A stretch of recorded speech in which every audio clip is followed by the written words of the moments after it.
এখন আমার মা বরণ করবে জামাইদেরকে, জানি না আমাদের করবে কিনা। আর মাও কিন্তু সুন্দর করে সেজেছে। আমার কাছে বা তোমাদের কাছে কেমন লাগছে অবশ্যই কিন্তু কমেন্ট করে জানাবে। ওই দেখো আমার মা আজকে একদম নতুন শাশুড়ি হয়ে গেছে। তো যাই হোক, আজকে আমাদের এটা 10 বছরের ষষ্ঠী, তো সেই কারণে মা আজকে একটু নতুনভাবে নতুন করে ষষ্ঠী পালন করছে। আর এদিকে দেখো আমার মেজ বোনের বর সুন্দরভাবে সেজে গুজে দাঁড়িয়ে আছে।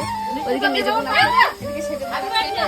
বক্তব্য কিছু বক্তব্য আমি বলছি, আমাদের দুই বোনের বর বাড়ি আছে, ঠিক আছে, ওদের দুই বোনের বর বাড়ি নেই, তাই ওদের খুব দুঃখ কষ্ট, ওদের আর কি বুকটা ফেটে যাচ্ছে কষ্টে। আচ্ছা, আজকের দিনের মতো কি আমরা নিতে পারি?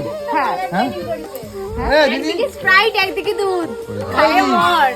বলছি খায় মর জামাই, খায় মর তোরা কি তাই তো। বুদ্ধি রে। একদিকে স্প্রাইট একদিকে দুধ আবার বড়। এখন হচ্ছে আমরা একটা শুটের জন্য খাওয়া দাওয়া করে আবার পাঞ্জাবি পড়েছি, ঠিক আছে। আবার এখন শুটের জন্য আবার গরমের মধ্যে